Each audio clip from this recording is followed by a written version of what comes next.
this video, I'm going to talk about how we use a sound mat and cards with our tricky words on to support with children's reading and spelling, and how you can support them at home.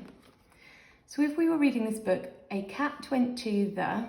Now if we didn't know that AR makes the R sound, or we forgot that sound, m-a-r-k, we won't be able to sound it out. So we can use our sound mat and find AR, and we know this picture and this rhyme, R start the car, R. So we know it's market. A cat went to the market too. We can also use our tricky words. So if we were stuck on this word was, we can find it here, and because we practice these all the time with the symbols, that helps us to remember the word. So Max was a little brown mouse. Obviously, you don't want to stop on every single word to sound it out, and sometimes when you're doing that, if we were sounding out out and brown, mouse, it obviously there's not a lot of pace, and it's really difficult to then understand the story. So if you find that your child is sounding out every word, what you can do is you read a sentence and then they read a sentence, or I might do a strategy where I read and then they just fill in the words. One day Max, and then they can carry on, went to the market to find some food. So definitely use the sounds and practice the tricky words, but you don't need to stop on every single one because we don't want to lose that pace and understanding of what we're reading. So for spelling, if I was spelling, for example, the word river, I might say river.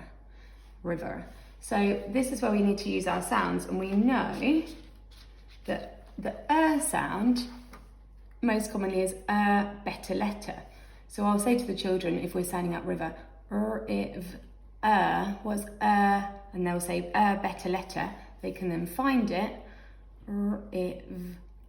Sometimes I'll do the sound buttons like this for them. So river.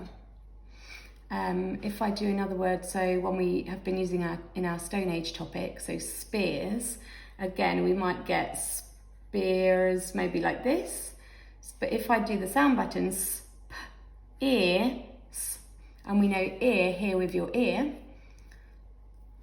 we know that it will be ear,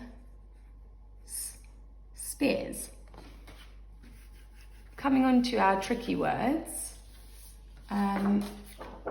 so I only send home a few of these at a time, but say for example we had the word you, we might write oo, because if we look at our sound mat, the first spelling for oo that we learn is this oo, poo at the zoo, oo. But that's the reason that U is a tricky word, because it's actually obviously OU. So when we're practicing this, we can say, oh yeah, the tricky part in U is that OO sound is made with OU. If we did his, her is his, well, actually the Z sound is actually made with an S, her is. So we can use that to practice.